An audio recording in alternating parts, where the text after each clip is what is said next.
Hello students, welcome to CRP academy. CRP একাডেমিতে তোমাদের সকলকে স্বাগত। তো আজকে আমরা রেলওয়ে গ্রুপ ডি সায়েন্সের কেমিস্ট্রির 5 নম্বর ক্লাস করব। সায়েন্সের মধ্যে থেকে 30 নম্বর থাকে এবং সেইটার উদ্দেশ্যে আমরা প্রতিদিন রেলওয়ে গ্রুপ ডির ক্লাস করছি সায়েন্সের উপর থেকে, এবং প্রতিটা সাবজেক্ট অর্থাৎ ফিজিক্স, কেমিস্ট্রি, বায়োলজি প্রতিটা সাবজেক্টের একদম চ্যাপ্টার ধরে ধরে শুধুমাত্র এমসিকিউ নয়, থিওরি করছি। প্রতিটা ক্লাসে থিওরি প্লাস এমসিকিউ ক্লাস করছি, যাতে আমাদের কমপ্লিট প্রিপারেশনটা হয়। তো আজকে আমরা কেমিস্ট্রির 5 নম্বর ক্লাস করব এবং সেখানে আমাদের আলোচনার বিষয় হলো সাধারণ গ্যাস, এবং খুবই বড় একটা চ্যাপ্টার সাধারণ গ্যাস, অনেকগুলো গ্যাস রয়েছে। তো সেই জন্য সাধারণ গ্যাসকে আমি দুটো ভাগে ভাগ করেছি, সাধারণ গ্যাস 1 এবং সাধারণ গ্যাস 2। সাধারণ গ্যাস 1-এ oxygen, nitrogen, ammonia, hydrogen sulphide নিয়ে আমরা আলোচনা করব, এবং সাধারণ গ্যাস 2 নম্বর ক্লাসে আরো কিছু গ্যাস রয়েছে যেগুলোকে নিয়ে আমরা আলোচনা করব। তো পরপর দুটো কিন্তু আমরা কেমিস্ট্রি ক্লাস করে নেব, কেমিস্ট্রি 5 এবং কেমিস্ট্রি 6, যেখানে 6-তে থাকবে সাধারণ ক্লাস 2। ওকে, সাধারণ গ্যাস 2। তো তাতে করে তোমাদের বুঝতে সুবিধা হবে। তো যাই হোক, আজকে রেলওয়ে গ্রুপ ডি সায়েন্সের ক্লাসটা শুরু করা যাক। সাধারণ গ্যাস বা নর্মাল গ্যাস 1 নম্বর ক্লাসে কি কি থিওরি এবং কি কি এমসিকিউ রয়েছে সেগুলো দেখে নেওয়া যাক। দেখো, প্রথমে আমরা পড়বো অক্সিজেন। অক্সিজেনের সংকেত তোমরা সকলেই জানো O2। দেখো, অক্সিজেনের উৎস কোথা থেকে পেয়ে থাকি। দেখো, বায়ুর মধ্যে 21% আয়তন এবং 23% ওজন হলো অক্সিজেন। অর্থাৎ গোটা বায়ুটাকে যদি আমরা, পৃথিবীর বায়ুমণ্ডলকে যদি 100% ধরে থাকি, তার মধ্যে 21% আয়তনে রয়েছে অক্সিজেন, যেটা কিন্তু অনেক খুবই গুরুত্বপূর্ণ একটা পয়েন্ট। এইখান থেকেই প্রশ্ন আসে যে বায়ুতে অক্সিজেনের পরিমাণ আয়তনের দিক থেকে কত, সেটা হবে 21%, এবং ওজনের দিক থেকে কত পার্সেন্ট, সেটা হলো 23% বা 23%। তারপর দেখো, জলের মধ্যে 88.88% ওজন অনুপাতে থাকে, অর্থাৎ জল H2O, ঠিক আছে। এই H2O অর্থাৎ এখানে দেখো অক্সিজেন রয়েছে, তো জলের মধ্যে ওজনের দিক থেকে 88.88% থাকে জলে অক্সিজেন। মানব শরীরে 65% ওজন অনুপাতে থাকে অক্সিজেন। অক্সিজেন হলো মানব শরীরের সবচেয়ে বেশি পরিমাণে থাকা মৌল। খুবই গুরুত্বপূর্ণ পয়েন্ট, এই পয়েন্টটা থেকেই প্রশ্ন পরীক্ষায় আসে যে আমাদের মানব শরীরে কোন মৌলটা সব থেকে বেশি পরিমাণে পাওয়া যায়, সেটা হবে অবশ্যই অক্সিজেন। তো মানব শরীরে অক্সিজেন হলো মানব শরীরে সবচেয়ে বেশি পরিমাণে থাকা একটি মৌল। এই পয়েন্টটা থেকেই কিন্তু প্রশ্ন আসে। নেক্সট দেখো, গাছপালা ও প্রাণীদের মধ্যে, গাছপালা এবং প্রাণীদের মধ্যে 50 থেকে 70% ওজন অনুপাতে থাকে অক্সিজেন। সেটা গাছপালা বা প্রাণীদের মধ্যে এটা একটু ভ্যারিয়েশন করে, কিন্তু রেঞ্জটা কি 50 থেকে 70%। ওকে, এই হলো অক্সিজেনের উৎস। তো এইখান থেকে কি কি প্রশ্ন আসতে পারে আমি একবার বলে দিই, যে আমাদের সমগ্র বায়ুমণ্ডলের মধ্যে কত শতাংশ অক্সিজেন রয়েছে, সেটা সঠিক উত্তর হবে 21%। অর্থাৎ প্রশ্নটা আয়তনের দিক থেকেই করা হয়। আর যদি মেনশন করে দেয় যে ওজন অনুপাতে কত পার্সেন্ট রয়েছে, সেটা হবে 23। জলের মধ্যে কত রয়েছে 88 পয়েন্ট, এবং মানব শরীরে কোন মৌলটা সব থেকে বেশি পরিমাণে রয়েছে, সেটা হলো অক্সিজেন। ওকে, এইখান থেকে এই প্রশ্ন হতে পারে। তো এ তো গেল উৎস অক্সিজেনের। নেক্সট দেখো, প্রস্তুতি। আমরা অক্সিজেন কিভাবে বানাতে পারি। দেখো, সাধারণ তাপমাত্রায় জলের সঙ্গে সোডিয়াম পারঅক্সাইড অর্থাৎ NaO2 এর বিক্রিয়ায় অক্সিজেন তৈরি হয়। গুরুত্বপূর্ণ পয়েন্ট, সাধারণ তাপমাত্রায় যদি সোডিয়াম পারঅক্সাইডকে জলের সঙ্গে আমরা বিক্রিয়া করি, তাহলে অক্সিজেন উৎপন্ন হবে। নেক্সট দেখো, আরেকটা পদ্ধতি, তরল বায়ুর আংশিক পাতনের মাধ্যমে আমরা অক্সিজেন উৎপন্ন করতে পারি। এইটা কিন্তু গুরুত্বপূর্ণ, তরল বায়ুর আংশিক পাতন। ওকে, তো তরল বায়ুকে যদি আমরা আংশিক পাতন করে থাকি, তাহলে সেখান থেকে অক্সিজেন পাবো, এবং এই প্রক্রিয়াটাকে কি পদ্ধতি বলা হয়, সেটা হলো লিন্স পদ্ধতি বলা হয়ে থাকে। বিজ্ঞানী লিন্স এই প্রক্রিয়াটি আবিষ্কার করেছিলেন বলে এটাকে বলা হয় লিন্সের বিক্রিয়া বা লিন্সের পদ্ধতি। 3 নম্বর পয়েন্ট দেখো, জলের তড়িৎ বিশ্লেষণের মাধ্যমে অক্সিজেন উৎপন্ন হয় এবং অক্সিজেন অ্যানোডে পাওয়া যায়। জলকে যদি আমরা তড়িৎ বিশ্লেষণ করে থাকি এরকম ক্যাথোড এবং অ্যানোডের মাধ্যমে, তো অ্যানোডে অক্সিজেন উৎপন্ন হয়ে থাকে। তো এই 3টে পদ্ধতিতে আমরা অক্সিজেন উৎপন্ন করতে পারি। এবার অক্সিজেনের ধর্ম সম্বন্ধে দেখব। দেখো, অক্সিজেন জলে খুব অল্প দ্রবীভূত হয়, তারপর দেখো তরল অক্সিজেনের রং নীল। পরীক্ষায় আসে তরল অক্সিজেনের রং কেমন, সেটা হবে নীল। দেখো তরল অক্সিজেনের স্ফুটনাঙ্ক বা অক্সিজেনের স্ফুটনাঙ্ক, আমরা তরল জিনিসের স্ফুটনাঙ্ক গলনাঙ্ক পেয়ে থাকি, তো সেই তরল অক্সিজেনের স্ফুটনাঙ্ক দেখো -183°C, অর্থাৎ -183°C অক্সিজেন ফুটতে শুরু করে, এটা দেখো মাইনাস। এবং গলনাঙ্ক হলো -218°C। তো স্ফুটনাঙ্ক এবং গলনাঙ্ক দুটোই অক্সিজেনের কিন্তু মাইনাসে রয়েছে, অর্থাৎ -183°C অক্সিজেন ফুটতে শুরু করবে এবং অক্সিজেন গলতে শুরু করবে -218°C। নেক্সট দেখো শোষণ, অক্সিজেনকে কারা শোষণ করতে পারে।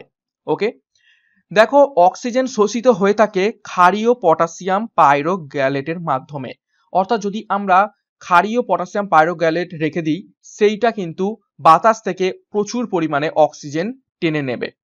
তারপর দেখো 2 নম্বর, আম্লিক ক্রোমাস ক্লোরাইড দ্রবণ দ্বারা, এবং আম্লিক অর্থাৎ অ্যাসিডিক ক্রোমাস ক্লোরাইড সেটাও কিন্তু অক্সিজেনকে শোষণ করতে পারে। এই দুটো কিন্তু খুবই গুরুত্বপূর্ণ, পরীক্ষায় প্রশ্ন আসে যে কোন উপাদান অক্সিজেনকে শোষণ করতে পারে, সেটা হবে হয় ক্ষারীয় পটাশিয়াম পাইরোগ্যালেট বা আম্লিক ক্রোমাস ক্লোরাইড। এরপর আমরা অক্সিজেনকে কোথায় কোথায় ব্যবহার করি সেটা দেখব। দেখো অক্সিজেনকে আমরা কিন্তু প্রাকৃতিকভাবে শ্বাসকার্যের জন্য ব্যবহার করে থাকি, আমরা অক্সিজেন নিই এবং কার্বন ডাই অক্সাইড ছাড়ি, এটা সকলেই জানি। এছাড়াও কিছু অক্সিজেনের কাজ রয়েছে, দেখো কৃত্রিম শ্বাসকার্য বা শ্বাস প্রশ্বাস চালাতে আমরা অক্সিজেন ব্যবহার করে থাকি, যদিও সেই অক্সিজেন সিলিন্ডারে অক্সিজেনের সাথে কিন্তু কিছু পরিমাণ হিলিয়ামও মেশানো থাকে। তো কৃত্রিম শ্বাস প্রশ্বাস চালাতে অক্সিজেন ব্যবহার হয়ে থাকে।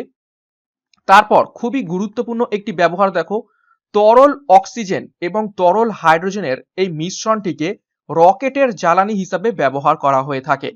তো তরল অক্সিজেন অর্থাৎ লিকুইড অক্সিজেন এবং লিকুইড হাইড্রোজেন এই দুটোর মিশ্রণকে আমরা রকেটের জ্বালানি হিসেবে ব্যবহার করে থাকি, মানে আমরা অক্সিজেনকে রকেটের জ্বালানি হিসাবে ব্যবহার করে থাকি। 3 নম্বর কাজ দেখো, এটা হবে অক্সি অ্যাসিটিলিন, অক্সি একটু ভুল হয়েছে, এটা হবে অক্সি অ্যাসিটিলিন। অক্সি অ্যাসিটিলিন শিখা, যা টেম্পারেচার দেখো 3000 থেকে 3500°C, সেটি ধাতু কাটতে ও ঝালাই করতে ব্যবহার করা হয়ে থাকে। যে ধাতুর যে ঝালাইয়ের রশ্মি দেখে থাকো তোমরা বিভিন্ন গ্রিল দোকানে বা যে লোহার কাজকর্ম যেখানে হয়ে থাকে, যেখানে ধাতু কাটা হয় বা ধাতু ঝালাই করা হয়, সেখানে যে নীল রঙের একটা খুবই উত্তপ্ত যে শিখা থাকে সেটাকে বলা হয় অক্সি অ্যাসিটিলিন শিখা। সেখানে অক্সিজেন এবং অ্যাসিটিলিন একসাথে থাকে এবং সেটা 3000 থেকে 3500°C উষ্ণতায় কিন্তু জ্বলতে থাকে, এবং তার মাধ্যমে আমরা ধাতুকে কাটতে পারি এবং ঝালাইও করতে পারি। এছাড়া দেখো নাইট্রিক অ্যাসিড এবং সালফিউরিক অ্যাসিড প্রস্তুত করতে আমরা অক্সিজেনকে ব্যবহার করে থাকি। তো এইগুলো গেল অক্সিজেনের কাজ।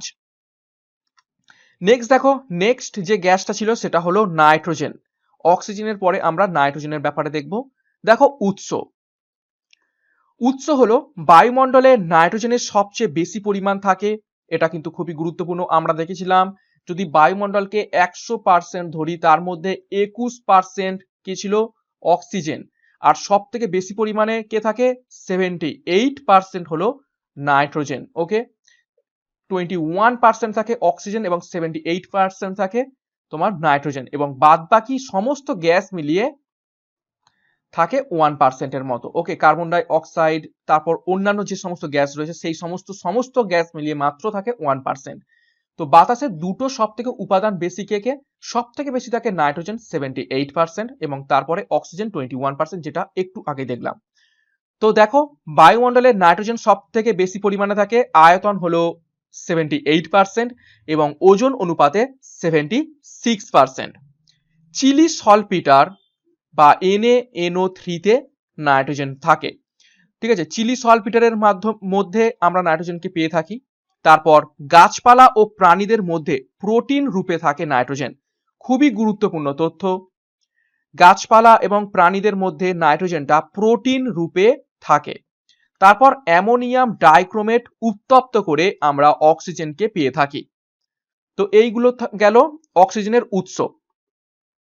নেক্সট দেখো পদ্ধতি, কিভাবে এটা ভুল বললাম একটু, এইগুলো হলো নাইট্রোজেনের উৎস, অক্সিজেন তো করে এসেছি, এগুলো হলো নাইট্রোজেনের উৎস। পদ্ধতি কিভাবে নাইট্রোজেন আমরা প্রস্তুত করতে পারবো।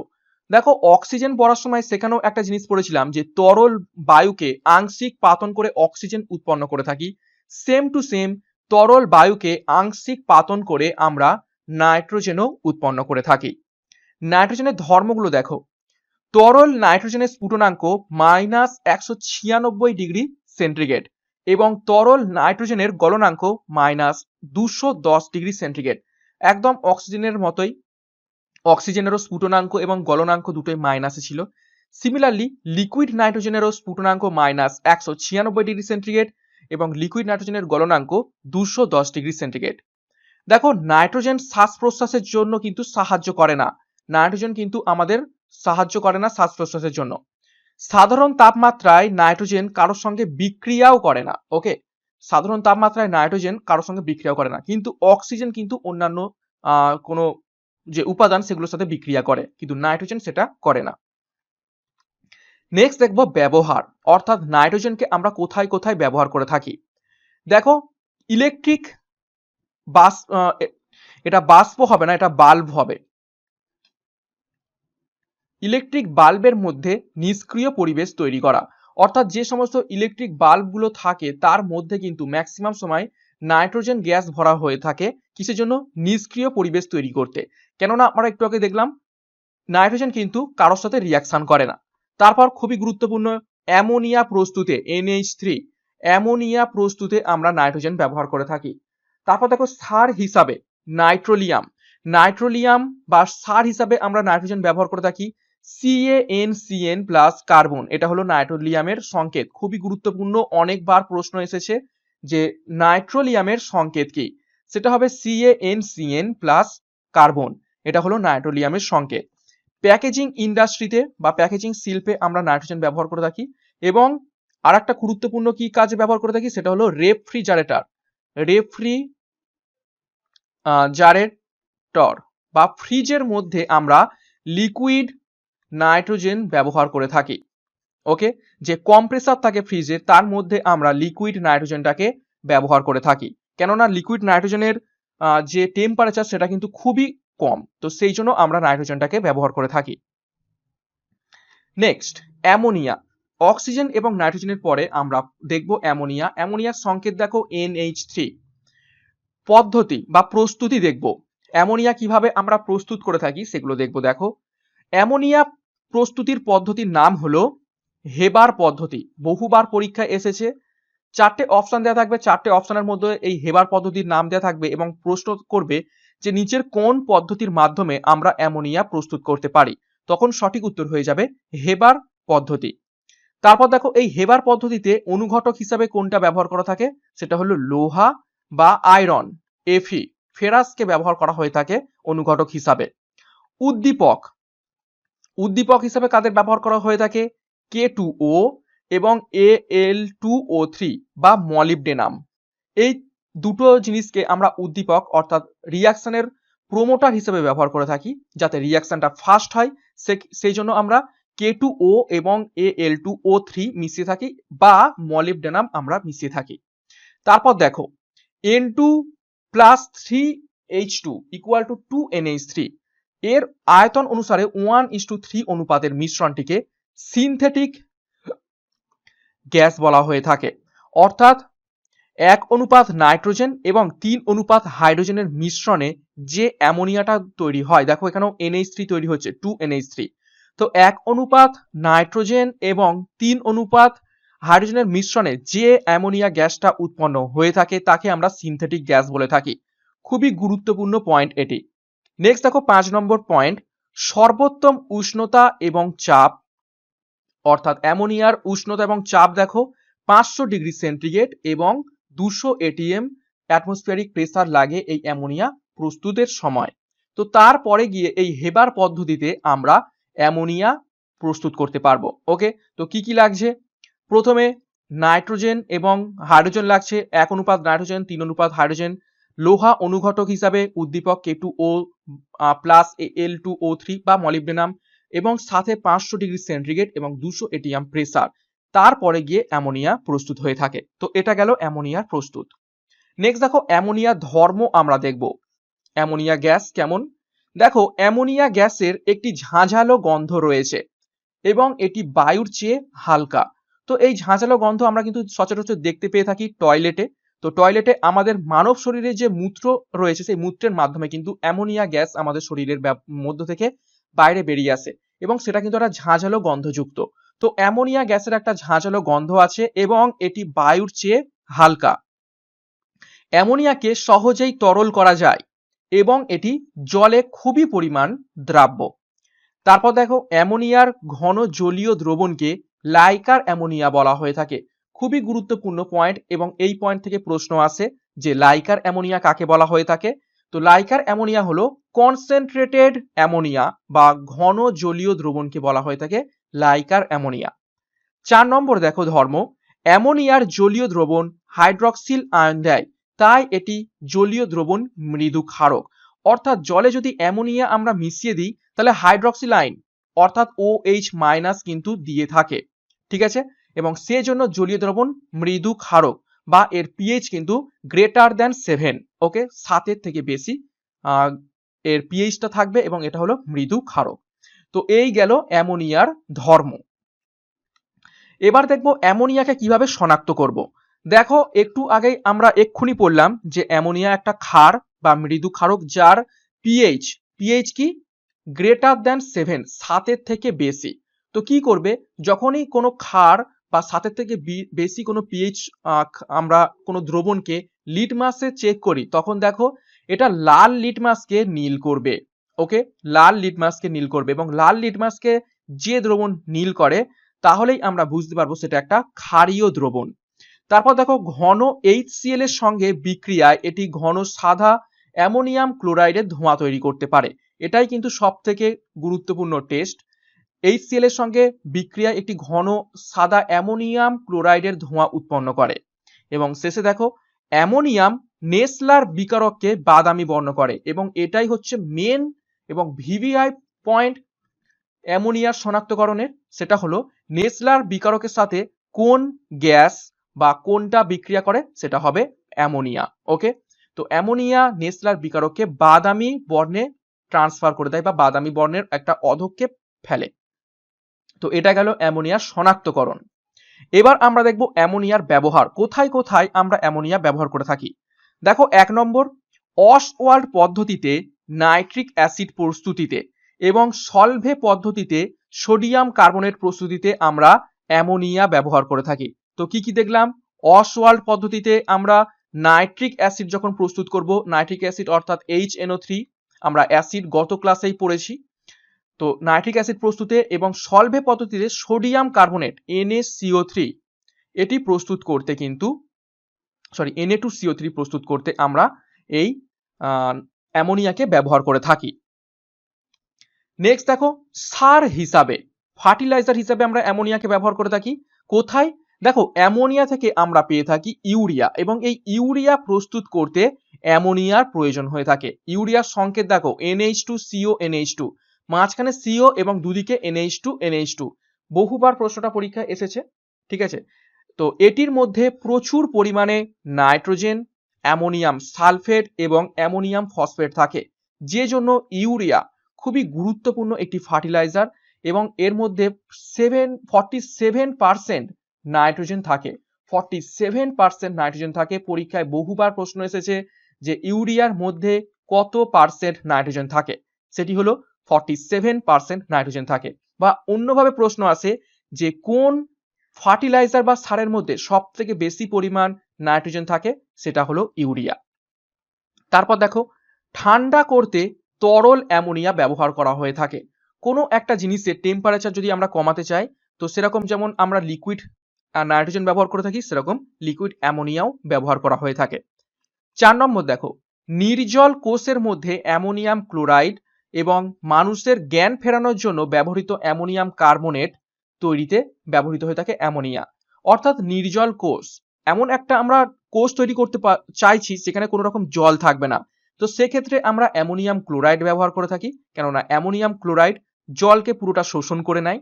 এবং মানুষের জ্ঞান ফেরানোর জন্য আমরা অ্যামোনিয়াম কার্বনেট ব্যবহার করে থাকি। এই অ্যামোনিয়াম কার্বনেটকে বলা হয় স্মেলিং সল্ট। তো তো এখান থেকে একটা গুরুত্বপূর্ণ তথ্য জানলে যে স্মেলিং সল্টের রাসায়নিক নাম কি, সেটা হলো অ্যামোনিয়াম কার্বনেট। তো অ্যামোনিয়াম কার্বনেটের মাধ্যমে, এই স্মেলিং সল্টের মাধ্যমে মানুষের জ্ঞান ফেরানো হয়। এবং 5 নম্বর ব্যবহার দেখো, টালি, জানালা বা চীনা মাটির পাত্র পরিষ্কার করতে এবং অ্যামোনিয়া দ্রবণ তৈরি করতে আমরা অ্যামোনিয়া ব্যবহার করে থাকি। তো এখান থেকে আমরা জানলাম অ্যামোনিয়ার বিভিন্ন গুরুত্বপূর্ণ ব্যবহার। ওকে, তো এই গেল অ্যামোনিয়া। এবং আমরা কিন্তু আজকে মোট 4টে গ্যাস নিয়ে আলোচনা করব বলেছিলাম, অক্সিজেন, নাইট্রোজেন, অ্যামোনিয়া এবং হাইড্রোজেন সালফেট। তো 3টে গ্যাস আমরা আলোচনা করে ফেলেছি এবং শেষে পড়ে রইল কে হাইড্রোজেন সালফাইড। তো এটার সংকেত রাখো H2S, এটা হলো হাইড্রোজেন সালফাইডের সংকেত। কিভাবে প্রস্তুত করব দেখো, সাধারণ উষ্ণতায় ফেরাস সালফাইডের সঙ্গে লঘু সালফিউরিক অ্যাসিডের বিক্রিয়ায় H2S গ্যাস প্রস্তুত করা হয়। অর্থাৎ একদম রুম টেম্পারেচারে আমরা ফেরাস সালফাইডের সঙ্গে যদি একদম লঘু বা একদম ডাইলিউটেড সালফিউরিক অ্যাসিড যদি মিশিয়ে দিই, তাহলে কিন্তু H2S গ্যাস উৎপন্ন হবে। তো দেখো হাইড্রোজেন সালফাইডের কিছু ধর্ম রয়েছে। দেখো H2S, এখানে H2 পড়েনি, H2S একটি বর্ণহীন পচা ডিমের মতো গন্ধযুক্ত বিষাক্ত গ্যাস। ওকে, তো H2S কিন্তু খুবই বাজে গন্ধযুক্ত, পচা ডিমের মতো গন্ধ এবং বিষাক্ত গ্যাস। দেখো তারপর 5 বা 5 ppm এর বেশি মাত্রায় H2S আছে এরকম বায়ুতে শ্বাস গ্রহণ করলে মানুষ সংজ্ঞাহীন হয়ে পড়ে এবং বেশি সময় ধরে শ্বাস নিলে মৃত্যুও ঘটতে পারে। তো হাইড্রোজেন সালফাইড খুবই বিষাক্ত গ্যাস। বায়ুর মধ্যে যদি 5 ppm এর বেশি মাত্রায় যদি H2S গ্যাস থেকে থাকে, তাহলে এটা কিন্তু আমাদের শ্বাস নেওয়া কিন্তু খুবই খুবই খারাপ এবং বেশি সময় ধরে নিলে এটা কিন্তু আমাদের মৃত্যুও ঘটতে পারে। নেক্সট দেখো, এটি একটি মৃদু দ্বিক্ষারীয় অ্যাসিড। দ্বিক্ষারীয় অ্যাসিড বলতে দেখো H2S দুটো হাইড্রোজেন রয়েছে, তার মানে দ্বিক্ষারীয় অ্যাসিড, অর্থাৎ দুটো OH কে কিন্তু এ প্রতিস্থাপিত করবে, ওই জন্য এটাকে মৃদু দ্বিক্ষারীয় অ্যাসিড। তারপর দেখো, এটি শক্তিশালী একটি বিজারক, খুবই গুরুত্বপূর্ণ, হাইড্রোজেন সালফাইড একটি বিজারক, শক্তিশালী। এবং লেড অ্যাসিডের দ্রবণে সিক্ত সাদা কাগজ H2S গ্যাসে ধরলে সেটি কালো হয়ে যায়। খুবই গুরুত্বপূর্ণ পয়েন্ট এটিও, এইখান থেকেও প্রশ্ন আসে, এটা অ্যাকচুয়ালি শনাক্তকরণ, H2S গ্যাসের শনাক্তকরণ। তো এর দ্বারা H2S গ্যাসকে শনাক্ত করা হয়। অর্থাৎ কোনো এক জায়গায় H2 গ্যাস আছে কিনা, H2S গ্যাস আছে কিনা কি করে বুঝবো? লেড অ্যাসিডের দ্রবণে আমরা একটা সাদা কাগজকে ডোবাবো, সেই কাগজটা সেই গ্যাসের মধ্যে ধরবো, যদি কাগজটা কালো হয়ে যায় তাহলে বুঝবো সেখানে H2S গ্যাস রয়েছে। ওকে, তো এই ছিল আজকের কমপ্লিট থিওরি। কি কি? Oxygen plus nitrogen plus NH3 অর্থাৎ অ্যামোনিয়া প্লাস H2S। তো এই গেল 4টে গ্যাস, অর্থাৎ প্রথম যে ক্লাসটা সাধারণ গ্যাসের, অর্থাৎ 1 নম্বর সাধারণ গ্যাসের 1 নম্বর ক্লাসের সম্পূর্ণ 4টে গ্যাসের ব্যাপারে আমরা ডিটেলসে থিওরি জানলাম। এরপর আমরা এই যে থিওরি করেছি, এই 4টে গ্যাসের ব্যাপারে যে জানলাম, এর উপর থেকে কিছু গুরুত্বপূর্ণ প্রশ্ন উত্তর করে ফেলবো। দেখো, নিচের কোনটির আংশিক পাতন দ্বারা অক্সিজেন প্রস্তুত করা হয়?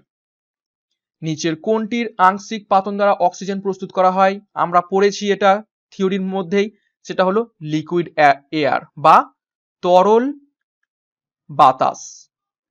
তো তরল বাতাসের আংশিক পাতনের মাধ্যমে শুধুমাত্র অক্সিজেন নয়, আমরা নাইট্রোজেনও কিন্তু প্রস্তুত করতে পারি।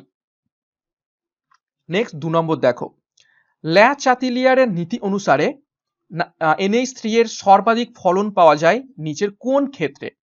ল্যাচাতেলিয়ারের নীতি, অর্থাৎ এই ল্যাচাতেলিয়ার হলেন একজন বিজ্ঞানী, তার একটি নীতি ছিল, সেই নীতি অনুযায়ী NH3 অর্থাৎ অ্যামোনিয়ার সর্বাধিক ফলন আমরা কোন ক্ষেত্রে পেয়ে থাকব? তো সেটা হবে অপশন ডি, নিম্ন তাপমাত্রায় এবং উচ্চ চাপে। ওকে, তো খুবই নিম্ন তাপমাত্রা এবং উচ্চ চাপে আমরা NH3 অর্থাৎ অ্যামোনিয়ার সর্বাধিক ফলন পেয়ে থাকি। 3 নম্বর প্রশ্ন দেখো, লাফিং গ্যাস হলো নিচের কোনটি? লাফিং গ্যাস কোনটি?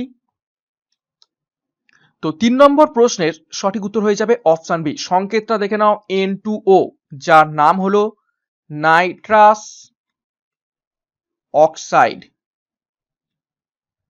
নাইট্রাস অক্সাইড, এটার রাসায়নিক নাম হলো নাইট্রাস অক্সাইড, সংকেত N2O, লাফিং gas.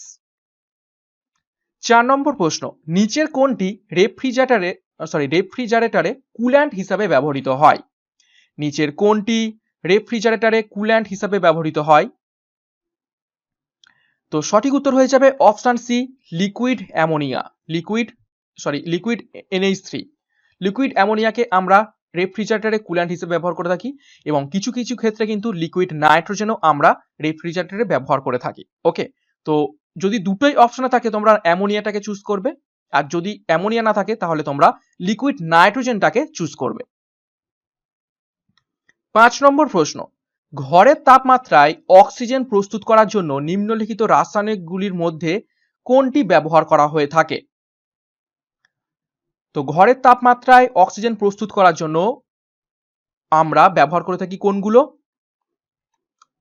Both A and C. আমরা দেখেছিলাম জলের সাথে সোডিয়াম পারক্সাইড যদি মিশে থাকে, এটা কি সোডিয়াম পারক্সাইড, সোডিয়াম পারক্সাইড যদি সোডিয়াম পারক্সাইডকে জলের সাথে বিক্রিয়া ঘটায় তাহলে আমরা দেখেছিলাম একদম থিওরিতে প্রথমে পড়েছিলাম অক্সিজেনের ক্ষেত্রে যে অক্সিজেন উৎপন্ন হয়ে থাকে। তো সঠিক উত্তর হয়ে যাবে option D, both A and C. 6 নম্বর প্রশ্ন, ইউরিয়াতে নাইট্রোজেনের শতাংশ কত? এটা কিন্তু আমি পড়ানোর সময় বলেছিলাম, ইউরিয়াতে যখন দেখছিলাম ইউরিয়া যেটা খুবই গুরুত্বপূর্ণ একটা কি সার বা ফার্টিলাইজার, সেখানে নাইট্রোজেনের শতাংশ কত? Option B, 47%। 7 নম্বর, যখন একটি বৈদ্যুতিক চুল্লিতে বায়ুমণ্ডলীয় নাইট্রোজেন CaC2 গরম করা হয় তখন গঠিত যৌগটি কোনটা? যখন একটি বৈদ্যুতিক চুল্লিতে বায়ুমণ্ডলীয় নাইট্রোজেনের মাধ্যমে CaC2 গরম করা হয় তখন গঠিত যৌগ কোনটি? সেটা হবে অপশন বি, নাইট্রোলিয়াম। নাইট্রোলিয়াম গঠিত হয়ে থাকে। এবং নাইট্রোলিয়ামের সংকেত কি? নাইট্রোলিয়ামের সংকেত CaNCN প্লাস কার্বন, এটা হলো নাইট্রোলিয়ামের সংকেত, খুবই গুরুত্বপূর্ণ। নেক্সট দেখো 8 নম্বর প্রশ্ন, গভীর সমুদ্রের ডুবুরিদের দ্বারা ব্যবহৃত অক্সিজেনে তরল হিলিয়াম যুক্ত করার কারণ কি? গভীর সমুদ্রের ডুবুরিদের দ্বারা ব্যবহৃত অক্সিজেনের মধ্যে তরল হিলিয়াম যুক্ত করার কারণ কি? আমরা দেখেছিলাম কৃত্রিম শ্বাস প্রশ্বাসের জন্য আমরা অক্সিজেন প্লাস হিলিয়াম ইউজ করে থাকি, থিওরির মধ্যেই পড়েছিলাম। তো এই হিলিয়ামটা কেন ব্যবহার করব? দেখো, এটি উচ্চ চাপের মধ্যে নাইট্রোজেনের চেয়ে রক্তে কম দ্রবণীয়। অর্থাৎ আমরা কিন্তু এই অক্সিজেনের সাথে নাইট্রোজেনও কিন্তু ব্যবহার করতে পারতাম, কিন্তু হিলিয়ামটাকে ব্যবহার করে থাকি কেন? উচ্চ চাপে, অর্থাৎ সমুদ্রের তলায় কিন্তু প্রচুর চাপ, সেই জন্য এটা কিন্তু রক্তে কম দ্রবণীয়, এবং নাইট্রোজেন যদি বেশি পরিমাণে আমাদের শরীরে দ্রবণীয় হয়ে যায় তাহলে কিন্তু আমরা মারা যেতে পারি, সেই জন্য নাইট্রোজেনের পরিবর্তে আমরা হিলিয়ামটাকে মিশিয়ে থাকি। এবং তোমাদের মধ্যে এটা প্রশ্ন আসতে পারে যে কেন হিলিয়ামটাই বা মেশাবো কেন, শুধু অক্সিজেন রাখলেই তো থাকতে পারি। মনে রাখবে 100% অক্সিজেন, 100% অক্সিজেন উচ্চ চাপে কিন্তু আমাদের শরীরের জন্য ক্ষতিকর, আমরা কিন্তু মারা যেতে পারি 100% অক্সিজেনের প্রভাবে উচ্চ চাপে। ওকে, নেক্সট 9 নম্বর প্রশ্ন, সম্পূর্ণ সার হলো সেটি যেটা নিচের কোনটিকে সরবরাহ করে? একটা সম্পূর্ণ সার অর্থাৎ একটা কমপ্লিট ফার্টিলাইজার আমরা কাকে বলবো? ফার্টিলাইজার আমরা কাকে বলবো? তো সেটা যার মধ্যে নাইট্রোজেন, ফসফরাস এবং পটাশিয়াম এই তিনটে মৌলই থাকবে, সেটাই কিন্তু একদম কমপ্লিট ফার্টিলাইজার বা সম্পূর্ণ সার। নেক্সট 10 নম্বর প্রশ্ন দেখো, নিম্নলিখিত কোন জ্বালানি সবচেয়ে কম বায়ু দূষণ করে থাকে? তো সঠিক উত্তর হবে অপশন সি, তরল হাইড্রোজেন বা লিকুইড হাইড্রোজেন। এই জ্বালানিটা কিন্তু সব থেকে কম বায়ু দূষণ ঘটিয়ে থাকে। 11 নম্বর প্রশ্ন, অক্সি অ্যাসিটিলিন শিখা প্রায় কত ডিগ্রি সেন্টিগ্রেড তাপমাত্রা উৎপন্ন করে থাকে? আমরা পড়ছিলাম একটু আগেই অক্সি অ্যাসিটিলিন অক্সিজেনের ব্যবহারের মধ্যে যেটা ঝালাই এবং ধাতু কাটতে ব্যবহার করা হয়ে থাকে। তো সঠিক উত্তর হবে অপশন ডি, 3000 ডিগ্রি সেন্টিগ্রেড তাপমাত্রা উৎপন্ন করে থাকে। 12 নম্বর প্রশ্ন, অ্যামোনিয়া নেসলার রিয়াজেন্টের সাথে বিক্রিয়া করে কি তৈরি করে? আমরা অ্যামোনিয়ার যেটা পড়ছিলাম থিওরিতে, সেখানে দেখেছিলাম অ্যামোনিয়া তার শনাক্তকরণ। তো অ্যামোনিয়া নেসলার বিকারক বা নেসলার রিয়াজেন্টের সাথে বিক্রিয়া করে বাদামি অধক্ষেপ তৈরি করে থাকে। 13 নম্বর প্রশ্ন, হাবার্স প্রক্রিয়ায় প্রোমোটার হিসাবে নিম্নলিখিতগুলির মধ্য থেকে কোনটা ব্যবহৃত হয়? হাবার্স প্রক্রিয়াতে আমরা কি প্রস্তুত করে থাকি? হাবার্স প্রক্রিয়াতে আমরা NH3 প্রস্তুত করে থাকি। অ্যামোনিয়া প্রস্তুতে আমরা দেখেছিলাম প্রোমোটার হিসাবে বা উদ্দীপক হিসাবে কি ব্যবহার করে থাকি? দেখেছিলাম K2O এবং Al2O3। তো সঠিক উত্তর হবে option D, both mixture B এবং সি। 14 নম্বর প্রশ্ন, মানব দেহের সর্বাধিক প্রচুর উপাদান হলো নিচের কোনটি? অর্থাৎ মানব দেহে উপস্থিত কোন মৌলটা সব থেকে প্রচুর পরিমাণে থাকে? সঠিক উত্তর হবে অপশন এ, অক্সিজেন, প্রায় 65% থাকে। 15, কৃত্রিম শ্বাস প্রশ্বাসের জন্য অক্সিজেন সিলিন্ডারে অক্সিজেনের সাথে কোন নিষ্ক্রিয় গ্যাস মিশ্রিত করা হয়? একটু আগে দেখলাম যারা সমুদ্রে ডাইভ করতে যায় তাদের যে গ্যাস সিলিন্ডারটা রয়েছে অক্সিজেন নেওয়ার জন্য, তার সাথে কোন গ্যাসটা মেশানো হয়ে থাকে? সেটা অপশন বি, হিলিয়াম। 16 নম্বর প্রশ্ন, প্রোটিন গঠনের অপরিহার্য উপাদান কোনটি? তো প্রোটিন গঠনের অপরিহার্য উপাদান হলো অপশন সি, নাইট্রোজেন। আমরা পড়েছিলাম যে গাছপালা এবং প্রাণীদের মধ্যে প্রোটিন হিসাবে কিন্তু নাইট্রোজেন থেকে থাকে। তো সঠিক উত্তর হবে এখানে নাইট্রোজেন। 17 নম্বর প্রশ্ন, হাবার প্রক্রিয়ার দ্বারা অ্যামোনিয়া উৎপাদনে ব্যবহৃত গ্যাসগুলি কোনটা? হাবার প্রক্রিয়ায় অ্যামোনিয়া উৎপাদনে ব্যবহৃত গ্যাসগুলো হলো নাইট্রোজেন এবং হাইড্রোজেন। আমরা দেখেছিলাম নাইট্রোজেন প্লাস 3 অনুপাত হাইড্রোজেন, অর্থাৎ 1:3 অনুপাতে ব্যবহার করলে কি তৈরি হয়? এটা এখানে তৈরি হয় অ্যামোনিয়া, এবং এটাকে কি বলা হয়ে থাকে? Synthetic gas. এটাকে বলা হয় সিনথেটিক গ্যাস বা অন্য ক্ষেত্রে বলা হয়ে থাকে অ্যামোনিয়া। নেক্সট 18 নম্বর প্রশ্ন, জলে অ্যামোনিয়ার একটি সমাধান, সেটি নিচের কোনটি? সমাধান অর্থাৎ এটা হচ্ছে কি হবে? জলে অ্যামোনিয়ার একটি দ্রবণ, সমাধান নয় দ্রবণ, নিচের কোনটিকে ঘটিয়ে থাকবে? তো সঠিক উত্তর হবে অপশন সি, লাল লিটমাসকে নীল করে দেবে। আমরা জানি অ্যামোনিয়া হলো কি ক্ষারীয়, এবং ক্ষারীয় যে কোনো দ্রবণ লাল লিটমাসকে নীল করে থাকে। 19 নম্বর প্রশ্ন, পচা ডিমের গন্ধ একটি বৈশিষ্ট্য নিচের কোন গ্যাসের? অর্থাৎ কোন গ্যাসের গন্ধ পচা ডিমের মতো? সঠিক উত্তর হয়ে যাবে অপশন বি, H2S, অর্থাৎ হাইড্রোজেন সালফাইড, যেটা আমরা একদম শেষে পড়লাম। এবং আজকের ক্লাসের শেষ প্রশ্ন, ফ্লুরোসেন্ট টিউবে সর্বাধিক ব্যবহৃত পদার্থ কোনটি? যে ফ্লুরোসেন্ট টিউবগুলো থাকে তার মধ্যে সর্বাধিক ব্যবহৃত গ্যাস কোনটা? সেটা হলো অপশন সি, পারদ বাষ্প এবং আর্গন। পারদ বাষ্প এবং আর্গন আমরা ব্যবহার করে থাকি ফ্লুরোসেন্ট টিউবে।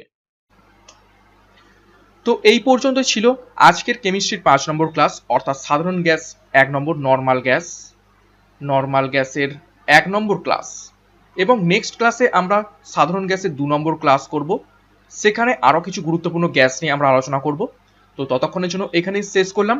প্রতিদিন আমরা এইভাবে সাবজেক্ট ওয়াইজ এবং চ্যাপ্টার ওয়াইজ যদি ধরে ধরে ক্লাস করি, আপকামিং রেলওয়ে গ্রুপ ডি সায়েন্সে অনেকটাই উপকৃত হব। তো এখানেই শেষ করলাম।